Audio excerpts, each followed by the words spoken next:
ओम नमो भगवते वासुदेवाय। ओम श्री परमात्मने नमः। ओम नमो भगवते वासुदेवाय। नीलाद्रिश चतुर्धामूर्तिंकर अभय पाद पद्मरे कोटि दंडवत प्रणाम। सर्वप्रथम यही मंच उपरु सेवक समर्पण करुछे। प्रातस्मरणीय सद्गुरुदेव परमंश श्रीमद बाबा बलियांकर अभय पदार बिंदरे भक्ति कुसुमांजलि समर्पण पूर्वक आजिर मंगलमय सुप्रभात रे आपण मानकु बलिया विचार कार्यक्रम को सेवक स्वागत करुछे। आमे अनेक जन्म को प्राप्त हो सारला परे दिव्य मनीष जन्मटा को प्राप्त होइछे। एहा ईश्वरीय प्रथम कृपा। ईश्वरीय कृपा बलय भितर को आमे जाई सारिछे।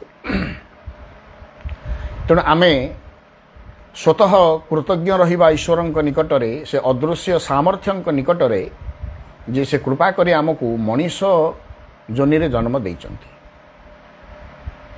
आमे जदि पशु पक्षी कीट पतंग एभली सरीसृप जलचर कि स्थलचर कि आकाशचर कौन गोटे प्राणी भाव में जन्म हो था तेब हुए तो आम जीवन धारा यह न था जहाँ आज अच्छी। यही प्रकार भावना आम भितर न था जहाँ आम भितर अच्छी, बा यही प्रकार जीवन चलनी भी न था जहाँ आज आम मान पाखे अच्छी। देखंतु पशु पक्षी आपण मैंने जहाँ को देखुंती कहीं संचय करती नहीं, आसंता काली पई कौन हम चिंता करती नहीं, बैंक बैलेंस करती नहीं, इंश्योरेंस भी करती नहीं, लाइफ इंश्योरेंस प्रश्न नहीं। ये सब कथा को किए करे ना, मनीष ही करे। अच्छा से जगत को मुझे आपण मानक फेरबी गोटे मुहूर्त मनीष व्यतिरेके जो संसारटा अच्छी जगत में पक्षीटे हो, पशुटे हो, सरीसृपटे हो, कीटटे हो, पतंगटे हो, जी जो से माने केतेबेले संतुष्टि सेमानकर देखिछन ना। केवल उदर पूर्ति हो गले तांकर संतुष्टि हो गला, आउ कौनसी आवश्यक ही नहीं। बड़ शांति रे शोइले। गाईटी आपण देखिबे खाई सारला परे पेट पुरी गला, आनंद रे पाकोली करी करी करी से बड़ आनंद रे रुहे। नथिंग वांटिंग वांटिंग सेठी किछि नहीं, कौनसी प्रकार आउ कामना नहीं। तेणु पशुपक्षी माने केवल आहार गंडिक संचय करने संग्रह करने एणे तेणे बुलती। पक्षी हो, पशु हो, बाघ सिंह ठार आरंभ कर समस्ते खाई सारे बस कम सरीगला। न मिले क्या अभिमान करार ना, दुख करार ना, ईश्वर को शोधार ना, आत्महत्या करार ना, ये सब कथा कि ना। किंबा आज आज आम ये पाइलु ताकू ये संचय करूँ, से प्रकार मनोवृत्ति सेठी ना। तापर भी से जीवन गुड़ाक चली 56 गंडा जीव बोली कि कौन 56 कोटी जीव सृष्टि होती बोली काले अनेक स्थान में लिपिबद्ध होइतिबार आमे देखू। ताले इते प्रकार जीव ये संसार अच्छा। समुद्र भितरे समुद्र बाहरे शून्याकाश रे कौन केते प्रकार अवस्था ताकू केवल अनुभव रे आनी हो नाही। ये एनिमल प्लानेट रे आपण देखंतु तो केते प्रकार पक्षी, केते प्रकार सरीसृप, केते प्रकार कीट पतंग, सबु भितर नियारा जीवनटा होची मनीष जहाँ आमे पाइछु। मनुष्य देहे दिव्य ज्ञान देखी संतोष भगवान।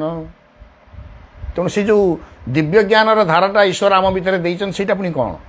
आमे पशु पक्षी जमीती केवल खाईदेले शोईगले एवं रहीगले टिके से आनंद रे रुहे। मनीष जदि से जीवन को आश्रय कला तेबे पशु पक्षी ठार आम जीवन स्वतंत्र कौन है, केबे किछि हेइनी।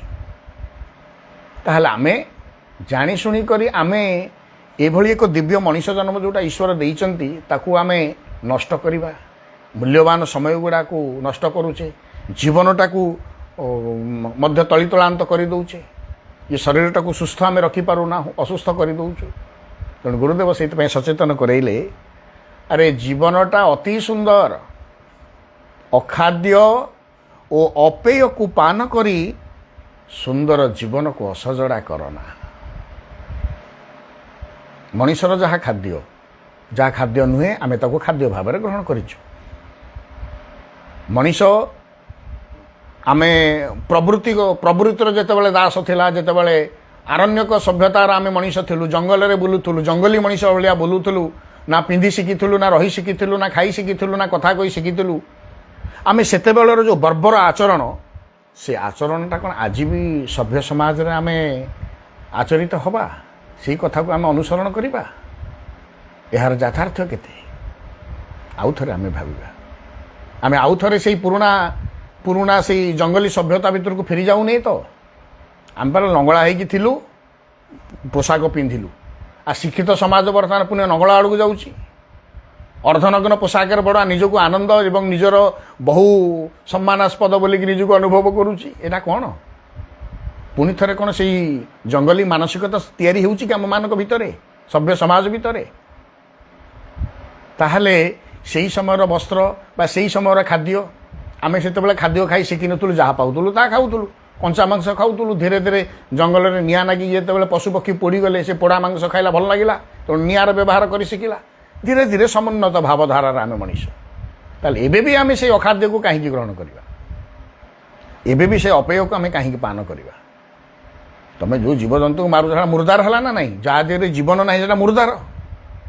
ତାହେଲେ ମୁର୍ଦାରଟାକୁ ଖାଇବାର ଏତେ ବଡ଼ ଆନନ୍ଦ ତୁମ ଭିତରେ ସୃଷ୍ଟି ହେଉଛି ନା? ଜୀବଟାକୁ ଜବରଦସ୍ତ ମାରିକି ଖାଇବା ପାଇଁ ଏତେ ବଡ଼ ସ୍ପୃହା ତୁମ ଭିତରେ ସୃଷ୍ଟି ହେଉଛି? ଯଦି ମଣିଷ ଠାରୁ ସେମିତି ଆଉ ଜଣେ କିଏ ବଳବାନ ଆସିବ ଏବଂ ମଣିଷକୁ ସେମିତି ମାରିବ, ଆମେ ଯେମିତି କୁକୁଡ଼ାକୁ ମାରୁଛେ, ଛେଳିକି ହାଣୁଛେ, ମଣିଷକୁ ସିଏ ଯଦି ସେମିତି ଛେଳି ଭଳିଆ ହାଣି କୁକୁଡ଼ା ଭଳିଆ ମୁଣ୍ଡକୁ ମୋଡ଼ି ଖାଏ, ତାହେଲେ ସହ୍ୟ କରିପାରିବ ତ? ସେ ପରିସ୍ଥିତିଟାକୁ ଆପଣମାନେ ସାମ୍ନା କରିପାରିବେ ତ? ତେଣୁ ଅଖାଦ୍ୟ, ଅପେୟ, ମଦ୍ୟପାନ କ'ଣ ପାଇଁ କରାଯାଉଛି? ଗଞ୍ଜେଇ, ଭାଙ୍ଗଠାରୁ ଆରମ୍ଭ କରି ଯାହା ଯାହା ରହିଛି ମାଦକ ଦ୍ରବ୍ୟ, ସବୁ ମାଦକ ଦ୍ରବ୍ୟ କାହିଁକି ସେବନ ହେଉଛି? କ'ଣ ଜନ୍ମରୁ ଆମ ବାପା ଆମକୁ ଟିପେ ମଦ ପିଆଇ ଶିଖେଇଥିଲେ? ମୋ ସୁନା ପୁଅଟା, ମୋ ସୁନା ଝିଅଟା। ଏବେ ତ ସ୍ତ୍ରୀ ଲୋକଠୁ ଆରମ୍ଭ କରି ସମସ୍ତେ ପିଉଛନ୍ତି। ତ ଏବେ କାହିଁକି? ଦୀର୍ଘ ବର୍ଷ ହେଲାଣି ଏ ସେବକ ଦେଖୁଛି। ଆଉ ଦିଲ୍ଲୀରେ ମାନେ ପହଞ୍ଚିକି ଜଣ ଭକ୍ତଙ୍କ ଘରେ ଅଛି, ସକାଳୁ ଗାଧେଇ ସାରିକି ମାନେ ଗାମୁଛାଟା ଶୁଖେଇଲା ବେଳକୁ ପୋଟିକୋରେ ସାମ୍ନାରେ ଥିବା ଲୋକ, ସେନ ରବିବାର ସକାଳୁ ସ୍ୱାମୀ ଆଉ ସ୍ତ୍ରୀ ଉଭୟ ଯାକ ନିଜ ଛିଡ଼ା ହେଇକି ଦୁଇ ଜଣଙ୍କ ସିଗାରେଟ୍ ଟାଣୁଛନ୍ତି। ଏବଂ ସକାଳଟାରୁ ମାନେ 6:30 7 କଥା କହୁଛି, ଏକଦମ ସକାଳଟାରୁ ସେତେବେଳେ କ'ଣ ସେ ଜଳଖିଆ ଖାଇନଥିବେ? ତାହେଲେ ଖାଲି ପେଟରେ ସିଗାରେଟ୍ ଆଉ ମଦ୍ୟପାନ ସ୍ୱାମୀ ସ୍ତ୍ରୀ ଉଭୟ ଛିଡ଼ା ହେଇକି କରୁଛନ୍ତି। ଏ ଦୃଶ୍ୟ ଏ ସେବକ ନିଜ ଆଖିରେ ଦେଖିଛି। ତାହେଲେ ସେ ଜୀବନର ଧାରା, ସେମାନେ କ'ଣ ମୂର୍ଖ କି, ଅପଣ୍ଡିତ କି? ୟୁନିଭର୍ସିଟିର ସାର୍ଟିଫିକେଟ୍ ନାହିଁ କି ତାଙ୍କ ପାଖରେ? ଅଛି ତ। ତାହେଲେ କେଉଁଠି ସେ ପଢ଼ିଥିଲେ ବା ତାଙ୍କ ବାପା ମା କ'ଣ ଏମିତି ତାଙ୍କୁ ମଦ ପିଆଇକି ମଣିଷ କରିଥିଲେ କି? ନା ପାଠ୍ୟକ୍ରମରେ ଲେଖାଯାଇଛି ତୁମେ ଯେତେ ଶିକ୍ଷିତ ସଭ୍ୟ ହେବ ସେତିକି ମଦ୍ୟପାନ କରିବ, ନିଶା ମାଦକ ଯୁକ୍ତ ହେବ, ଲେଖା ହେଇଥିଲା? ନାଇଁ ତ। ତାହେଲେ ତାକୁ ଅଭ୍ୟାସ କେଉଁଠି କଲ? ଗୋଟିଏ ମାତ୍ର ଉତ୍ତର, କୁସଙ୍ଗରୁ। ଏହା ତୁମ ଭିତରେ ବଦଭ୍ୟାସର ଭାବନା ତିଆରି କରିଛି, ଆଉ କିଛି ନୁହଁ।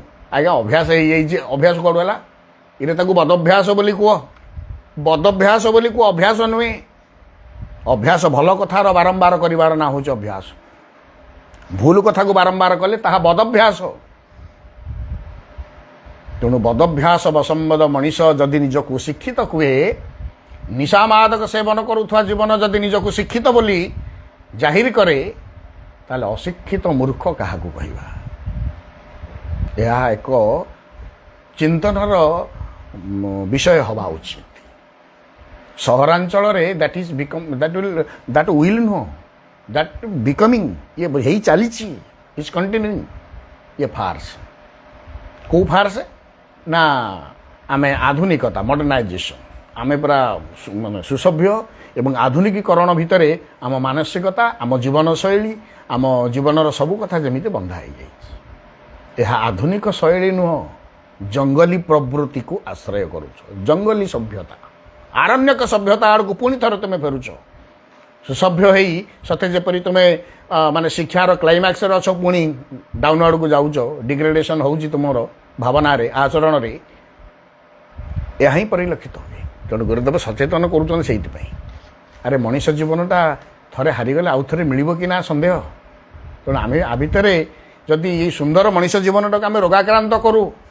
ଏ ନିକଟରେ ଆପଣମାନେ ଦେଖୁଛନ୍ତି ତ ଜଣେ ଓଡ଼ିଶାର ଅଭିନେତା ସେ ମଦ୍ୟପାନ କରି କ'ଣ ଗୁଟୁକା ଖାଇ କ୍ୟାନ୍ସର ହେଇ ସେ ନିବେଦନ କରୁଛି, କଥା କହିପାରୁନାହାନ୍ତି, ଏତେ ସୁନ୍ଦର ଚେହେରା, କିନ୍ତୁ ନିବେଦନ କରୁଛନ୍ତି ଯୁବ ସମାଜକୁ ତୁମେ କେହି ଗୁଟୁକା ଖା ନା, କେହି ମୋ ପରି ମଦ ପିଅ ନା, ମୋରି ପରି ଦଶା ପ୍ରାପ୍ତ ହେବ।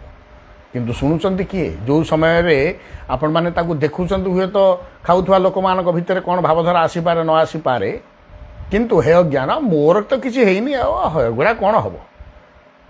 କିନ୍ତୁ ବାପା ଯେତେବେଳେ ହେବ ଆଉ ଉଦ୍ଧାରି ପାରିବ ନାହିଁ ରେ ବାପା। କାରଣ ପ୍ରତିଟି ଆକ୍ସନର ଗୋଟେ ରିଆକ୍ସନ୍ ଅଛି, ପ୍ରତିଟି କ୍ରିୟାର ସମାନ ଓ ବିପରୀତ ପ୍ରତିକ୍ରିୟା ରହିଥାଏ। ଆମେ ଯେଉଁ କେମିକାଲ ଗୁଡ଼ାକୁ ଖାଉଛୁ ସେ ପୁଣି ଆମ ଭିତରେ ପୁଣି କ୍ରିୟା କରିବ ନା ନାହିଁ। ଆମେ ଯଦି ବିଷ ଖାଉଛୁ ମରିବୁ ନା ନାହିଁ ଦିନେ। କେତେ କେତେ ଜୀବନ ଝଡ଼ି ଯାଉଛି ଏଇ ଅଖାଦ୍ୟ ଅପେୟକୁ ପାନ କରି କରି। ତେଣୁ ସୁନ୍ଦର ଜୀବନକୁ ଆମେ ସୁସ୍ଥ ରଖିବା। ଏଠି କ୍ଷୀରର ଅଭାବ ନାହିଁ, ଫଳର ଅଭାବ ନାହିଁ, ପନିପରିବାର ଅଭାବ ନାହିଁ। କୃଷିର କ୍ଷେତ୍ର ହେଉଛି ବାଣିଜ୍ୟ, କୃଷିର ଦେଶ ହେଉଛି ଭାରତ ଏବଂ କୃଷି ଗୋଟେ ପ୍ରଧାନ ବାଣିଜ୍ୟର ଗୋଟେ କେନ୍ଦ୍ରସ୍ଥଳୀ ବର୍ତ୍ତମାନ ଆମ ଭାରତବର୍ଷରେ ହେଲାଣି କୃଷିଜାତ ଦ୍ରବ୍ୟକୁ ନେଇ। ତେଣୁ ଆମେ ଏତେ ସୁନ୍ଦର ବ୍ୟବସ୍ଥା ଥିଲା ଭିତରେ ଭୋଜନର, ଆମେ ଅଖାଦ୍ୟକୁ କାହିଁକି ଖାଇବା? ଗୋଟେ ଜୀବକୁ ମାରିକି କ'ଣ ପାଇଁ ଖାଇବା? ଗୋଟେ ଜୀବକୁ ବଞ୍ଚେଇବାର ଅଧିକାର ଆମର ନାହିଁ, ତାର ଜୀବନ ନେବାର ଅଧିକାର କେଉଁଠୁ ଆସିଲା? ତାପରେ ମାନେ ଦିନ ଦିନ ଧରି ସେଇ ପଚାସଢ଼ା ଅବସ୍ଥାକୁ ଆସିଲାଣି ଯେଉଁ ମୁର୍ଦାର, ଯେଉଁ ମାଛ ସେ କେଉଁ ଦଣ୍ଡ ଧରା ହେଇଛି, ସିଏ ମଲାଣି, ସେ ମୁର୍ଦାରକୁ ତୁମେ ଖାଇବ କ'ଣ? ତା ଦେହରେ ଆନନ୍ଦ ପ୍ରାପ୍ତି ହୁଏ? କେଉଁ ପ୍ରକାରର ବିଦ୍ବତ୍ତା ତା ଭିତରେ ଲୁଚି ରହିଛି? ନା, ଧୀରେ ଧୀରେ ଆମେ ଆଉ ଥରେ ବୁଝିବା। ବି ଭେଜିଟେରିଆନ୍, ଶାକାହାରୀ ହୁଅ, ଜୀବନ ଆନନ୍ଦ ଅଛି। ହନୁମାନ ଶାକାହାରୀ ଥିଲେ, ମାଂସାହାରୀ ନଥିଲେ।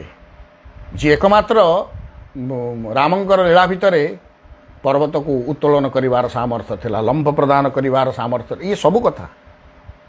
ତେଣୁ ବି ଭେଜିଟେରିଆନ୍, ଏହା ଆବଶ୍ୟକ, ଆବଶ୍ୟକ ନୁହେଁ ଅତି ଆବଶ୍ୟକ। ତେଣୁ ଅଖାଦ୍ୟ ଅପେୟକୁ ଗୁରୁଦେବ ସେ ନାଇଁ କହିଲେ, ଅଖାଦ୍ୟ ଅପେୟକୁ ପାନ କରି ସୁନ୍ଦର ଜୀବନକୁ ଅସଜଡ଼ା କର ନା, ଏହା ଆବଶ୍ୟକ। ବର୍ତ୍ତମାନର ଶିକ୍ଷିତ ସମାଜ ପାଇଁ ଏହାର ଆବଶ୍ୟକତା ପ୍ରଚଣ୍ଡ ଭାବରେ ରହିଛି, ଯେଉଁଟାକୁ ଆମକୁ ଚିନ୍ତନ କରିବାକୁ।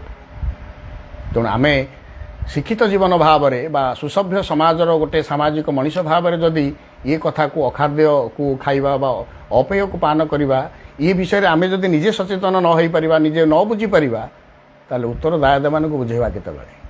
ବାପାଟିଏ ମଦ ପିଉଛି, ବାପାକୁ ଦେଖି ଯଦି ପୁଅଟିଏ ମଦ ପିଏ, ବାପା ଗଞ୍ଜେଇ ଖାଉଛି, ପୁଅ ତାକୁ ଦେଖି ପୁଅ ଯଦି ଗଞ୍ଜେଇ ଖାଏ, ସେ ବାପାଟି ଅଟକେଇ ପାରିବ ତ ପୁଅକୁ?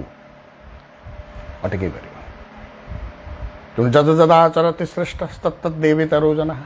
ତେଣୁ ବାପ ସେୟା କରିଛି ମାନେ ପୁଅ ସେଇ ଆଚରଣକୁ କରିବ।